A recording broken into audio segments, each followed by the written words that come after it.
Greetings, programs. This is Wretch. Welcome back to Dreams in the Witch House. And in the last episode, guys, Walter dipped his toe into the world of burglary. We were able to sneak into Miss Dombrowski's apartment while she was upstairs sweeping, which apparently she only does once a week instead of once a day like we thought. We were asking way too much of our landlord. And inside, we were able to find another bottle of whiskey, or, it was the corn whiskey, wasn't it? And another piece of firewood. So at least we got something out of the deal. But we are getting very close to exam day. Let's see, it's March 23rd. Next exam's on the 25th. And it's 38 days until May Eve, whatever that means. So we do have a little bit of money left. And I think today is the perfect day to do some boat repair. We've got the tar, we've got the tin sign here.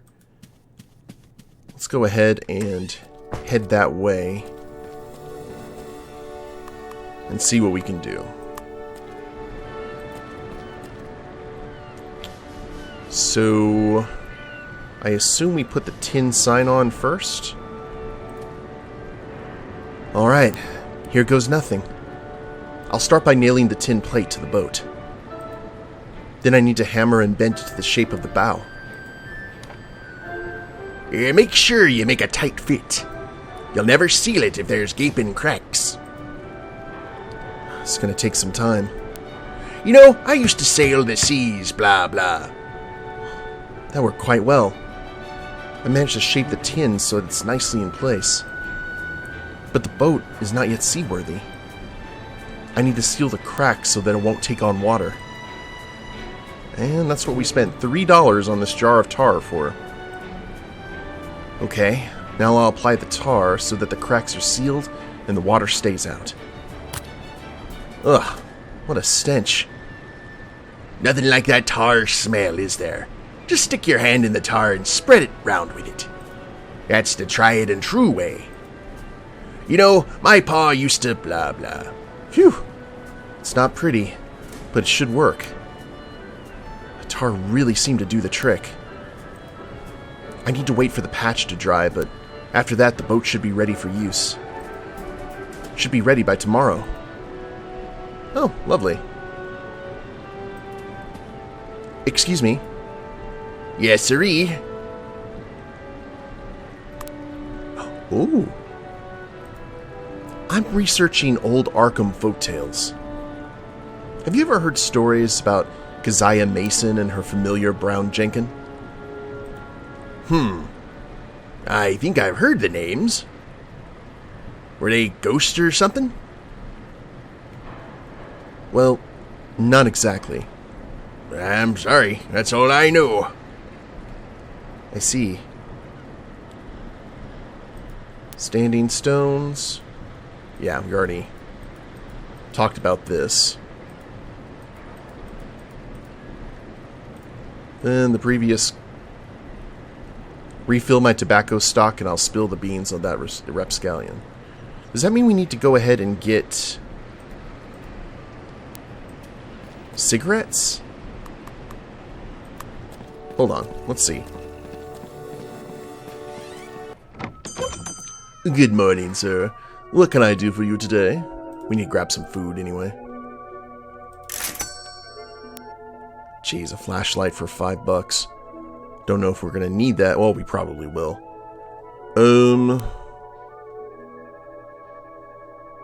Cigarettes? Would that be the tobacco? Let's try it. I'm sure we'll need it for something. In case this is not what he's looking for. Excuse me. I bought you some cigarettes.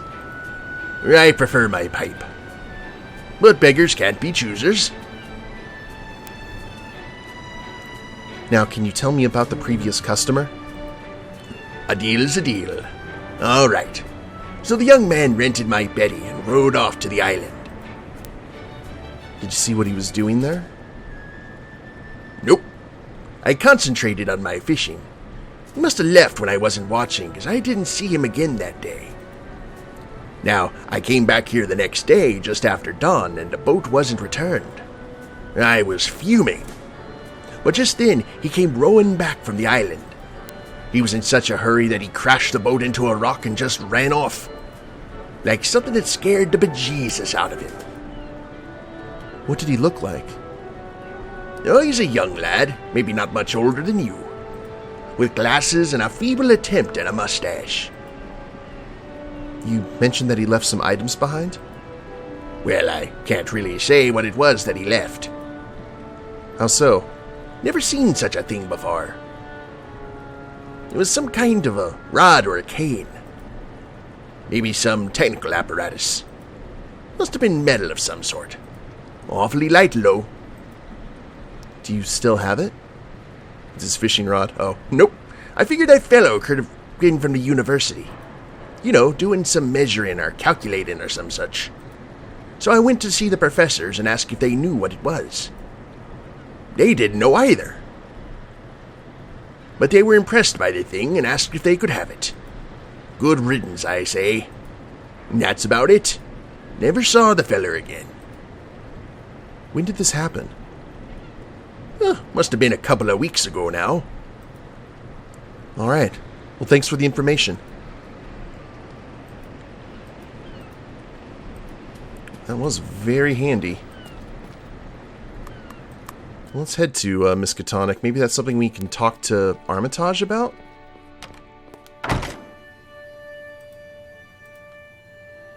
Let him read his book. What do we got here on the note? Advertisement for an upcoming event. Exhibition at the Miskatonic Museum about ancient Egypt and its occult sciences. Highlight of the exhibition is the mummy of the pharaoh Amenhotep II. $1 tickets. Well, I mean, we are going to get some money back eventually. There's Allison. Let's see if there's anything new. Oh. Have you heard any talk about Keziah Mason or a Brown Jenkin? Brown Jenkin? Sounds like a boxer. No, not a boxer. Sorry, I can't help you. Chit-chat. Contemplating on life and death. Okay. Excuse me. How can I help you? I'm researching old Arkham folktales. Have you ever heard stories about Keziah Mason and her familiar Brown Jenkin? No, I don't think so. Strange sounding names for sure. Never mind then.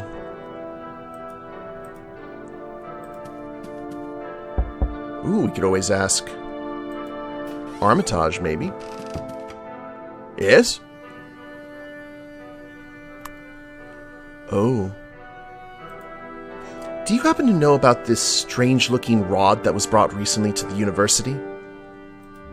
A local fisherman brought it here for examination a couple of weeks ago.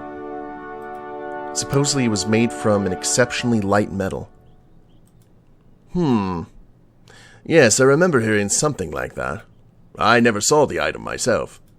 Our chemistry expert, Professor Ellery, took it to be investigated.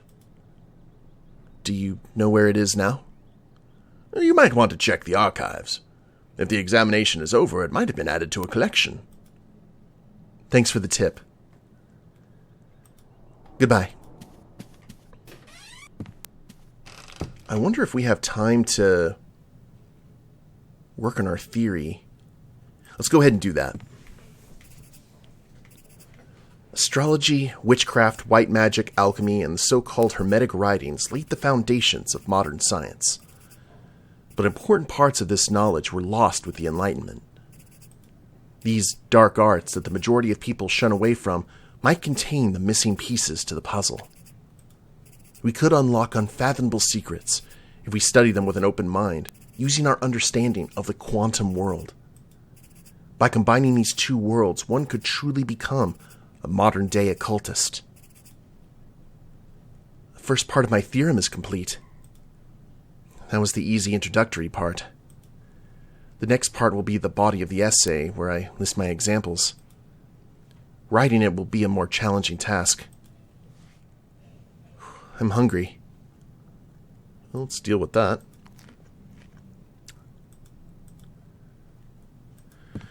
Now let's see if we can go ahead and hand him off this part of our theory.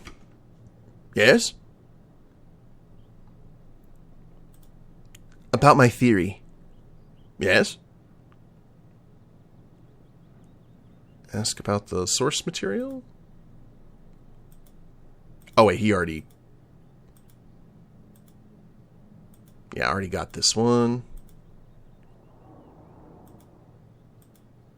Anthropology, You mentioned that you could publish my theory in the university's newspaper.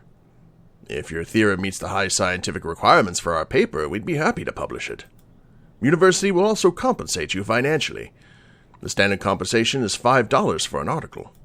If you wish, I can take a look at it now and see if it's ready for publishing. Show your theory. Yes, I'd like to hear your comments on it. Let's see what we have here. Quantum Magic, The Awakened Scientist by Walter Gilman. You've got my attention. Oh, okay, so he actually has to read it. Man, our occult is just at 1. We may need to go to that... Yeah, we may have to do that. Oh, wait a minute. We can actually look at stuff in here. A newspaper clipping from the Arkham Gazette from a couple of years ago. It has a picture of Dr. Armitage in it. The headline screams, "Cult Leader's Murder Solved. Local Professor Helps Police." Let's see. A man named Macario Simon was murdered in Arkham in 1926, and in the victim's home, police found strange books and manuals written in blood. Dr. Armitage from Miskatonic University assisted the police and was able to connect the evidence to the disbarred death cult named the Church of Starry Wisdom. Apparently, the Providence-based cult was already disbanded in 1877, but it started appearing in other places after that, most recently in Arkham. Dr. Armitage was able to decode the cult's occult symbols and ciphers. The evidence indicated the victim was actually a high member of the cult, which had gone through a violent coup d'etat. Suspects were found guilty and hanged, but the police couldn't say for certain if the cult was defeated or not. Impressive. I didn't know Dr. Armitage was so acclaimed in the occult. I wonder if Armitage has more occult references, or this is just an isolated case. This is about Miskatonic University's Antarctic Expedition exhibition. The expedition opens Tuesday, March 9th at the Library Hall. The note lists all of the items on display, and most of the items are borrowed from the university's archives, but some are from private donators. The Antarctic exhibition will be on for 2 months. I listened to the radio broadcast that followed the expedition. Too bad about how it ended. The exhibition could be worth a look. I've already done that. Document seems to be a professional contact list. It has the names of several universities and their addresses and contact persons. There's another paper under this one. Some kind of table with lots of titles and names. I think it's an acquisition list of books for the university's library. There's another paper under this one. Boston, Harvard, Princeton. There are also a few foreign universities mentioned, like Vienna and King's College in London. Dr. Armitage seems to have a wide range of connections. There's something under the paper. Oh. What's this? It's a handwritten note that has a strange symbols drawn on it. It's written in Latin. It's like a poem or a song. I've read about the strange names the passage mentions. Let's see if I can translate this. Nor is it to be thought that man is either the oldest or the last of earth's masters, or that the common bulk of life and substances walks alone. The old ones were, the old ones are, and the old ones shall be. Not in spaces we know them, but between them. They walk serene and primal, undimensioned and to us unseen. That's a sinister-sounding passage. Another occult reference. Could it be that Professor Armitage is some sort of esoteric expert? I can't say for sure. Not yet. Let's put these back how they were. English Literature and First Editions by W. Heffer and Sons. Must be some sort of a book catalog. There's another book under this one. What's this? Oh dear, The King in Yellow. The infamous play that allegedly drives its readers to insanity. I've read about this.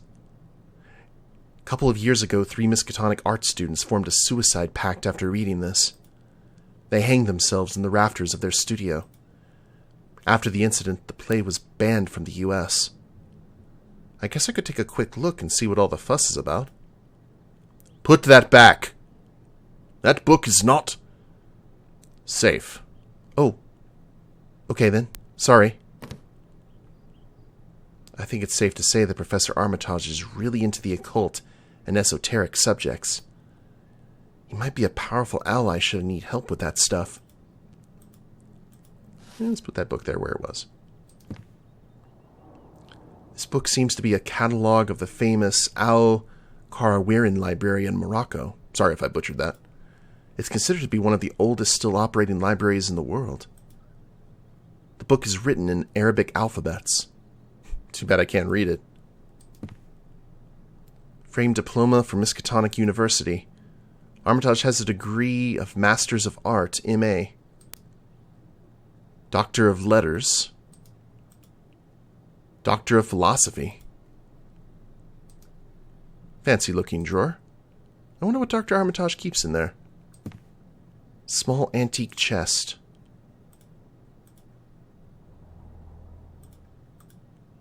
Yeah, I guess a quick peek couldn't hurt. Office supplies and old photographs. Nothing that interests me.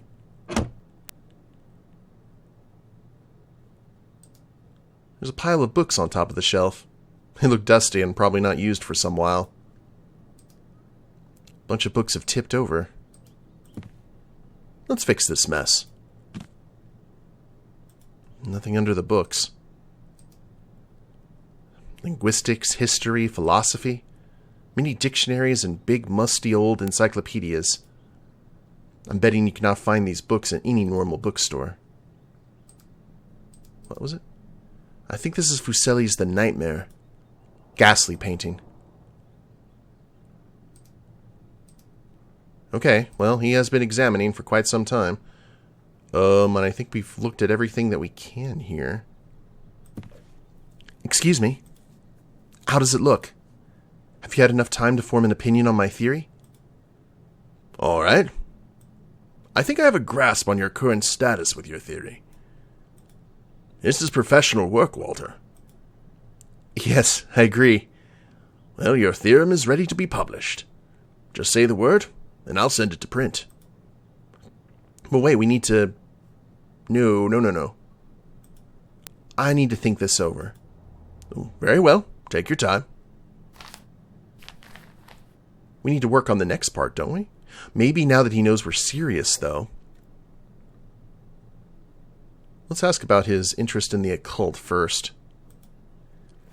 I couldn't help but notice that you seem to be interested in the occult and other strange things. You have a keen eye. It's no secret that my work here sometimes collides with the world of the occult. The special collection holds many infamous and even dangerous books.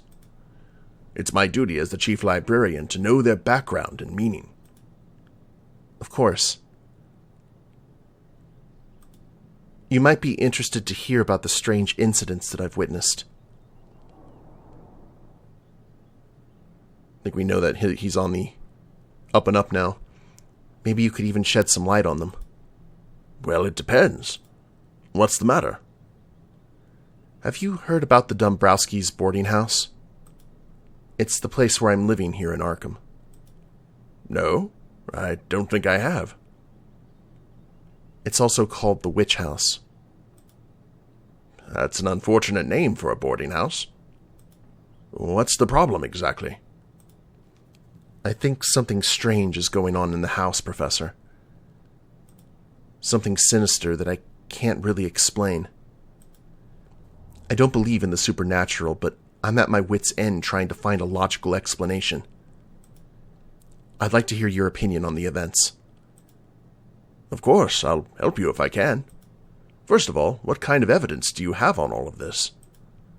We need to build a clear picture of what the circumstances are. Neat. Talk about your evidence. About my evidence. Joe's story about the May Eve. Let's go down the line here. My neighbor Joe Mazeritz has told me some rumors about the Eve of May. Ah, the dreaded Walpurgis night, when witches meet in secret places and hold revels with the devil. I'm aware of the legends from the old country. Yes. Well, Joe mentioned that it's a bad time to be in Arkham. That each year a child or two disappears around May Eve. Your neighbor isn't completely wrong. Oh? People have gone missing.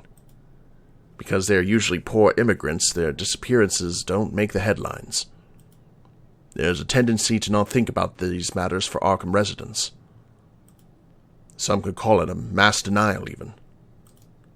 But I've observed it, and so have the immigrant folk.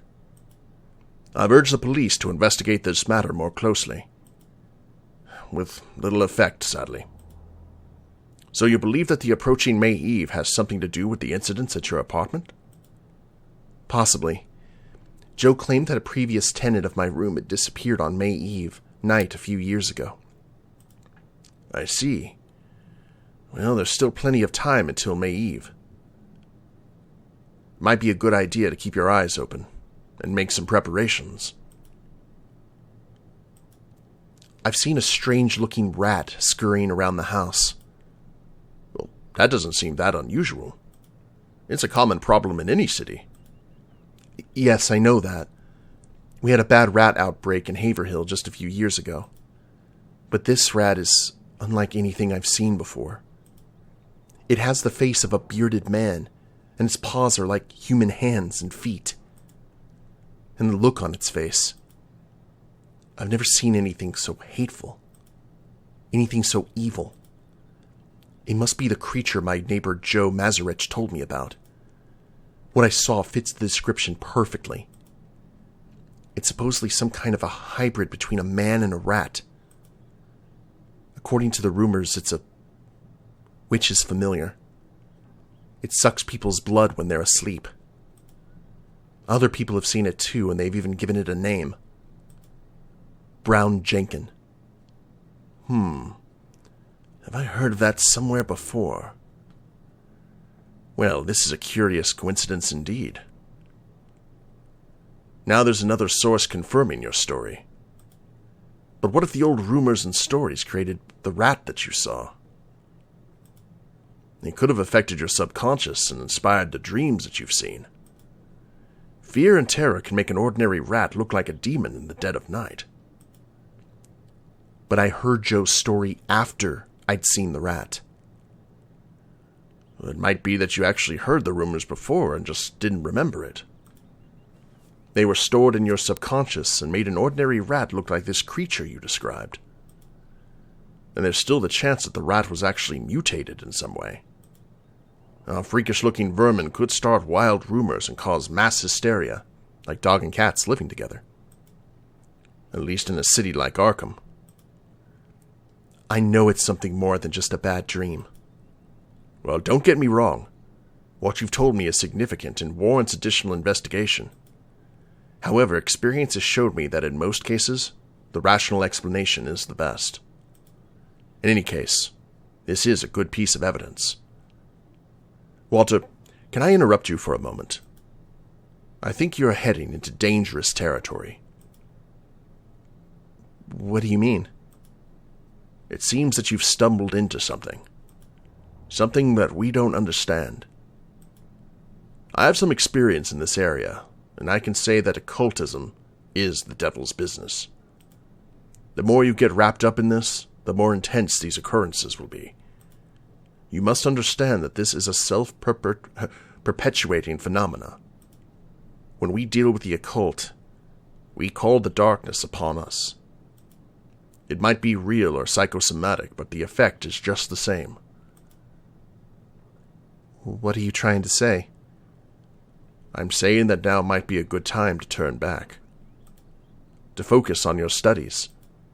And to focus on your health and well-being. No more sleepless nights studying old musty tomes. University life is challenging enough as it is. Get some friends. Go see a movie. I'm almost certain that if you stop your investigation and try to stay positive, your troubles will eventually go away. And after the break you still feel like looking into this, then come back to me, and I'll help you. I see. What do you say? Ooh, man. I don't feel that we should. We got some, I don't, like... That's not a Lovecraftian protagonist. This is important. I want to go on and investigate this further, Professor. Are you sure about this? Yes. I feel that the only way to stop this is to know what we're dealing with. Very well. You seem confident. I'll help you if I can. But heed my warning, and be careful. These things are not to be trifled with. Can we talk about... Oh yeah, the old hag. We still have stuff to talk to him about here. So this might sound crazy. Go on. I've seen this terrible old hag in my room at night. She appeared through the wall. I woke up and there was this violent phosphorescence pulsating all around. And a rift of some sort opened up on the slanting back wall. The old hag walked right through it and stared at me with a damnable grin. I was paralyzed from terror and couldn't move. I'm aware that it sounds like a bad dream, but I know what I saw. Well, it's a fascinating description, and I'm sure it must have been a terrible experience. But like you said, the most plausible explanation is that you were dreaming. It might very well be that these visions will end just as suddenly as they appeared. However, if you want to investigate this further, we need more information. Who is this old woman? And has anyone else seen her? Well, I actually have more information on her. I'm kind of glad that we did this in this order. Oh, really? Yes. My neighbor Joe Mazarich told me some interesting rumors. They concerned a certain witch that used to live in the lodging house I live in. A witch? Keziah Mason, an average single woman, lived there over 2 centuries ago. She was accused of being a witch and was brought to Salem to face the trials. But somehow she managed to escape from her cell. The most incredible part is that she's been spotted every now and then ever since. Some even claim that they've seen her in the recent past. Really? She must be the old hag that I've seen in my room.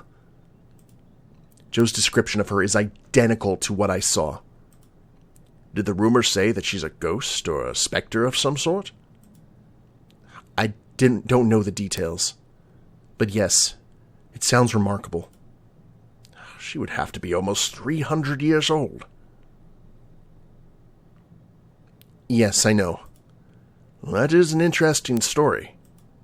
There's a possibility that the old rumors have affected your imagination. Maybe you heard the rumors earlier and just had forgotten about them. They might have conjured up these visions in your dreams. The other option is much more baffling and unsettling. At this point, I suggest you stay away from her if possible. I'll have to do some research on the subject. Hopefully we'll find a way to protect you from these incidents. I wonder. The Salem witch trials were well documented. They might shed some light on the matter. Your neighbor's story is interesting. Yes, I think I've told you all the main elements of it. Well, let's summarize. So Keziah Mason, an alleged witch, was accused in the Salem witch trials in 1692, but somehow she managed to escape her cell. Up to this point, the story might actually be true. Yes, but according to Joe, Keziah is somehow still alive.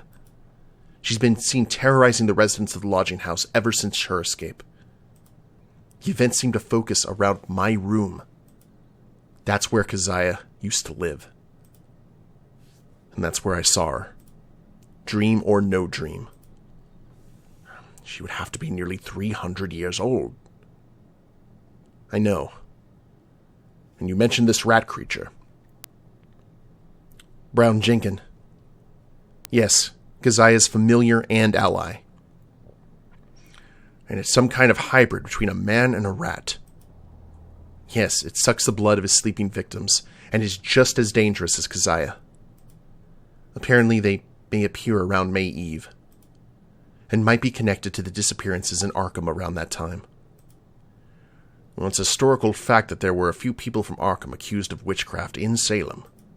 It might very well be that an alleged witch has lived in that house. But like often happens, facts get mixed with fiction, and that's how legends and ghost stories are born. Arkham is full of ghost stories and dark legends. I don't believe in ghosts or goblins either. But like you said, there's usually a grain of truth even in the wildest rumor. Very true. It's an interesting story in any case. I wonder if it's well known among Arkham residents. Another version of the story could give us a better understanding of it. And now, strange dreams. I know we're running a little bit late with here, guys, but this is good. I've started to have the strangest dreams since I moved into my apartment. Well, tell me about them. I visited a strange dimension that didn't have anything in common with our world and its laws of physics. Still, it was one of the most vivid dreams I ever had, and I have a very clear memory of it. Can you describe what it looked like? It's difficult to put into words, but it felt like I was surrounded by this roaring twilight abyss. Dreams can be mysterious. Even science can't reveal all their secrets. It's an interesting observation, but we need more concrete evidence. Let me ask you something else. Ask for help in collecting the evidence? I think I need some help or guidance with the evidence. Well, I'll help you if I can. Like with any investigation, the scientific method is the best approach. We can't rely on hearsay and rumors. There needs to be concrete evidence. Often strange and supernatural events reveal themselves to be a natural phenomena when examined without prejudice. Agreed. Okay, we got a lot that we can talk to the professor about. I'll tell you what. Let's go ahead and end our conversation right now with the professor. And we'll come back to this for sure. But this is, I think, a really good way to go ahead and end the episode and see where we go from here. Hope you all have enjoyed it. If you liked the episode, please leave a like down below. Subscribe to the channel, leave a comment, that'd be a big help. And we will see you next time. Later days, everyone.